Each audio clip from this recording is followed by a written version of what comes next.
즐거워할지니라. 아멘. 할렐루야. 반갑습니다. 오늘 말씀 제목은 우리가 함께 읽은 본문 2절에 나오는 단어 만물이라고 나오죠. 받침은 디귿인데 발음할 때는 니은 받침을 해서 만물이라고 읽습니다. 만물을 드리는 감사라는 제목으로 은혜를 나누고자 합니다. 만물이라는 것은 과일이나 푸성이나 해산물 따위에서 그 해에 처음 나오는 것을 의미한다고 하네요. 어떻게 만물이라는 단어들 종종 사용하시나요? 저는 조금 생소하긴 한데 우리는 그 반대말이 뭘까요? 만물의 반대말은 끝물이죠. 네, 끝물. 우리가 끝물이라는 단어를 더 많이 사용하는 것 같아요. 그죠? 오늘 주보에 소개된 맥주 감사주의를 맞이하며 한번 펼쳐볼까요? 주보 교회 소식 앞에 있습니다. 맥주 감사주의를 맞이하며 우리가 함께 읽어보겠습니다. 소개된 글을 한 목소리로 읽어보겠습니다. 시작. 하나님은 처음 나오는 만물을 하나님 앞에 드리라고 하십니다. 첫 열매는 항상 하나님께 속한 것입니다. 처음 난 것은 모두 하나님께 드려져야 합니다. 출애굽 당시 애굽에 내려진 10번째 재앙은 모든 가정의 첫 아들의 생명을 거두어가는 것이었습니다. 그러나 이스라엘 민족의 첫 아들들은 모두 구원을 받습니다. 그때부터 이스라엘의 모든 첫 소상, 첫 열매, 장자는 하나님께 속한 것이라는 원칙이 세워집니다. 가장 귀한 것과 처음 것, 즉 우선순위를 하나님께 두는 것이 신앙입니다. 그래서 첫 소상인 만물을 하나님께 드리는 것은 매우 중요한 신앙의 모습입니다. 아멘. 이 글에 소개된 신앙이 저와 여러분의 모습 되기를 바랍니다. 그리고 그 아래에 있는 세 가지 감사의 제목들을 다 함께 꼭 적어보시기 바랍니다. 오늘 중으로 적으셔도 되고 예배 시간 중에 적으셔도 되고요. 집에 돌아가셔도 적으셔도 되고 꼭 한번 적어보시기 바랍니다. 누가 한번 이렇게 발표해 주셔도 좋은데 우리 최동식 부교님께서 예배 전에 미리 발표를 해주셨어요. 건강 주셔서 감사하고 자녀들에게 또 건강 주시니 감사하고 하나님을 섬기는 가정 되게 하시니 감사하다고 그렇게 감사의 제목을 올려드렸습니다. 지난주에는 그래도 제가 가장 감사할 일이 많았던 것 같아서 제가 미리 준비해온 감사의 제목들을 여러분과 함께 나눠보고자 합니다. 첫 번째는 귀한 아들을 얻게 하심을 감사합니다. 네. 누굴 닮았는지는 아직 잘 모르겠는데 네. 어쨌든 너무나 감사한 일이죠. 저의 감사가 곧 여러분의 감사가 되니 더욱 하나님께서 기뻐하실 줄 믿습니다. 두 번째 감사의 제목은 밥을 굶지 않게 하심을 감사드립니다. 네, 신기하게도 목양 담당 사관이 장모님과 함께 울산으로 내려가는 게 저는 밥을 한 번도 굶어본 적이 없어요. 그리고 뭐 먹을 것이 전혀 끊이질 않고 그렇게 매 끼니마다 아주 맛있게 그렇게 잘 먹고 잘 지내고 있습니다. 굳이 밥을 하지 않아도 먹을 것을 주시는 하나님께 감사드립니다. 그리고 마지막 세 번째는 새벽에 혼자 깰 수 있게 일어날 수 있게 하심을 감사드립니다. 정말로 얼마나 감사한지 이제는 몸에 완전히 익숙해진 것 같아요. 새벽에 이런 시간에 일어난다는 것이 쉽지만은 않은 일인데 저는 이 생활이 어떻게 더 편한 것 같더라고요. 울산에 내려가서 잠시 늦잠도 자보고 뭐 이렇게 저렇게 해봤는데 사택에 돌아와서 집에 돌아와서 정확하게 이렇게 규칙적인 생활을 하는 것이 몸에 익었나 봐요. 그래서 그게 얼마나 감사한지 몰라요. 자, 저는 이렇게 세 가지 감사의 제목을 여러분과 함께 나눠봤는데 이렇게 지내시면서 서로들 감사의 제목들도 나누시고 가족끼리도 나누시고 꼭 좋은 시간 보내시길 바랍니다. 오늘 말씀의 제목, 첫 번째 소제목은 진정한 감사의 의미입니다. 진정한 감사란 무엇인지 한번 생각해 보면 좋겠습니다. 세상 사람들은 나를 도와주셔서, 나를 고쳐주셔서 감사합니다. 이렇게 감사의 대가로 무엇이든지 준비하여서 보답하면 그만이죠. 그러나 믿는 사람들의 감사는 세상 사람들의 감사와는 다른 차이가 있어야 합니다.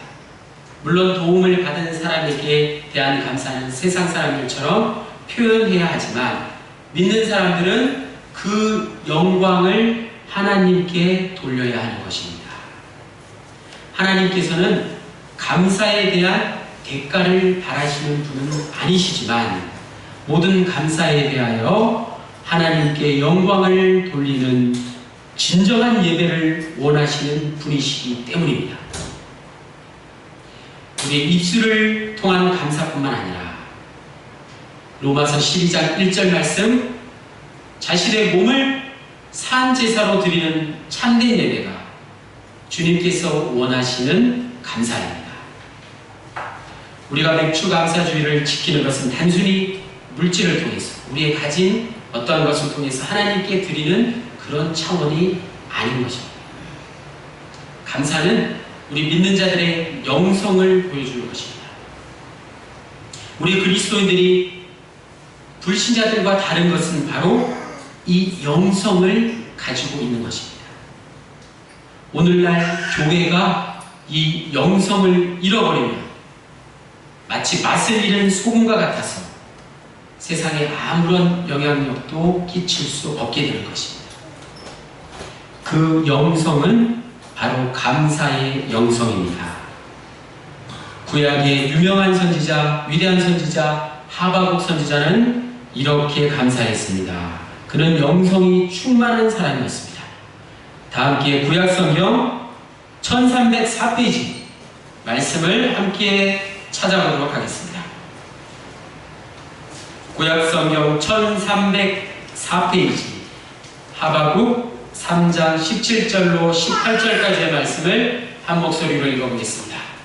찾기 힘드신 분은 들으시면 되겠습니다. 1304페이지 하바국 3장 17절로 18절까지의 말씀을 제가 읽어드리겠습니다. 비록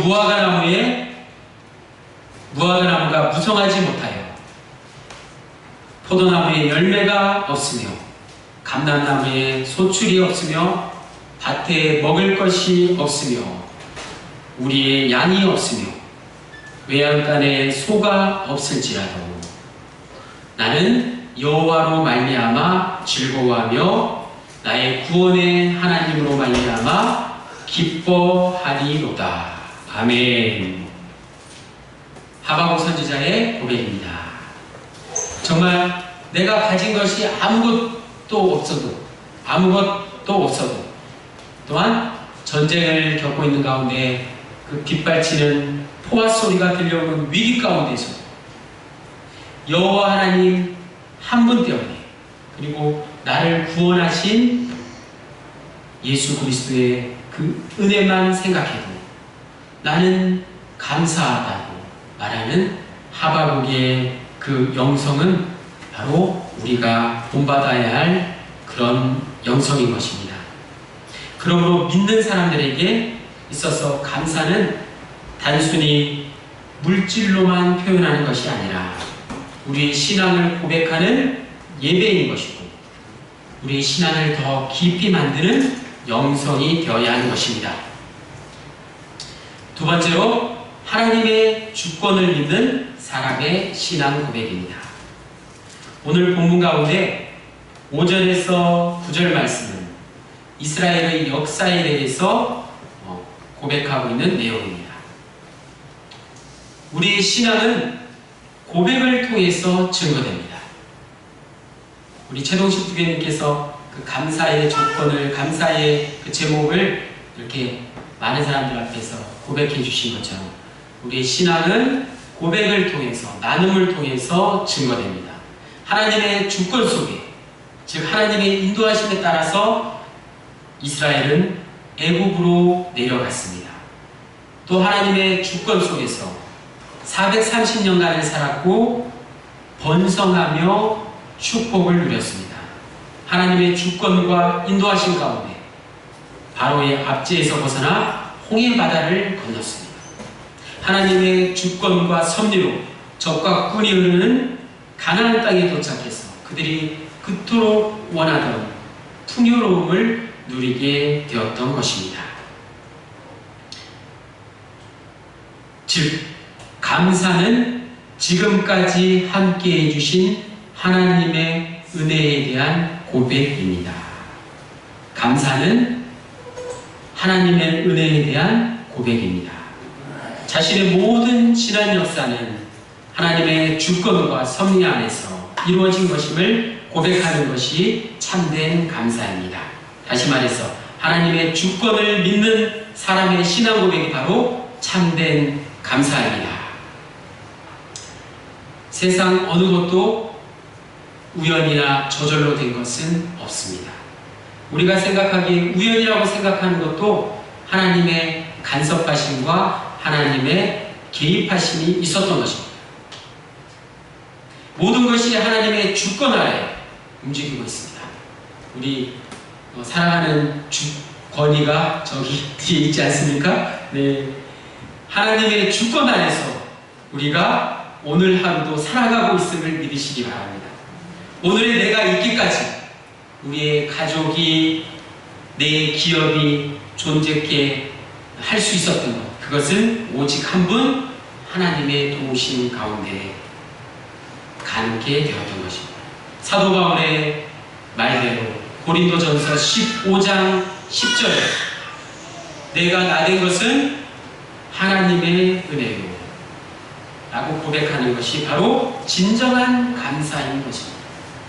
지금까지 내가 산 것도 주님의 은혜요, 그리고 나의 나된 것, 내가 나된 것은 온전히 하나님의 은혜라고 고백할 수 있어야 합니다. 이번 맥주 감사 주일을 맞이하면서 지금 드리는 이 감사의 예배가 하나님의 주권을 믿는 저와 여러분의 신앙 고백이 되시기를 바랍니다. 세 번째로 이웃과 함께 나누는 감사입니다. 세상 사람들의 감사는 자기에게 은혜를 베풀어 준 사람에게 대한 감사로 끝이 납니다. 그러나 우리 믿는 사람들의 감사는 그 감사의 대상이 하나님이고, 하나님께 대한 감사는 다른 사람들과, 우리의 이웃들과, 특히 소외된 사람들과 더불어 나누는데 그 초점이 맞춰져 있습니다. 여기서 또 주의해야 할 것은 이웃과의 나눔이 결코 동정의 마음으로 자선행위에 그쳐서는 안 된다는 것입니다. 오늘 본문 말씀 11절을 다시 한번 읽어보겠습니다. 오늘 11절 말씀을 한 목소리로 읽어보겠습니다. 시작. 내 하나님 여호와께서 너와 내 집에 주신 모든 복으로 말미암아 너는 레위인과 너희 가운데 거류하는 객과 함께 즐거워할지니라. 아멘. 여기 레위인이라고 나오는데요, 레위인은 오늘날의 주의 종, 목회자, 사역자를 뜻하죠. 그러므로 참된 감사, 참된 이웃사랑이라는 주님께서 주신 그 계명의 실천으로 이어져야 하는 것입니다. 하나님께 대한 감사는 바로 이웃과 함께 즐거워하는 것이라고 오늘 본문은 말하고 있습니다. 우리가 이렇게 살면, 우리가 이렇게 이웃과 함께 즐거워하며 살면 우리가 그토록 부담스럽고 힘들게 열려졌던, 굳게 닫힌 그 전도의 문이 활짝 자연스럽게 열릴 것입니다. 진정한 감사는 이웃사랑과 나눔을 통해서 이루어짐을 기억하시기 바랍니다. 진정한 감사와 찬송과 영광은 하나님께 드려져야 합니다. 그리고 나눔과 섬김의 실천은 우리의 이웃들과 우리의 어려운 이웃들, 소외된 이웃들과 함께 해야 합니다. 이것이 주님의 부탁이요 온전한 감사입니다.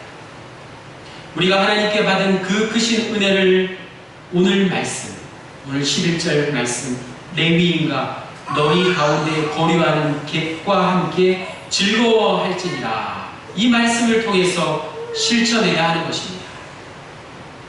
오늘 말씀의 결론을 맺겠습니다.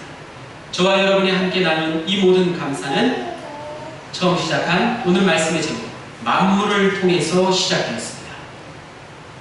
하나님께 속한 것, 하나님은 처음 나오는 만물을 하나님 앞에 드리라고 우리에게 명령하셨습니다. 첫 열매는 항상 하나님께 속한 것이고 처음 난 것은 모두 하나님께 드려져야 함을 기억하시기 바랍니다. 가장 귀한 것과 맨 처음 것, 즉 우선순위를 하나님께 맞추는 것, 그것이 맥주 감사주의를 맞이하는 우리의 진정한 감사요, 신앙이요, 믿음인 것을 우리 모두 깨닫기를 바랍니다.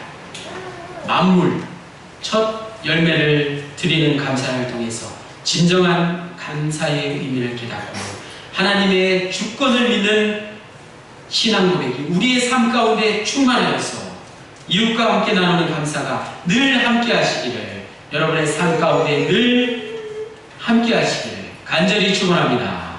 할렐루야. 기도하시겠습니다.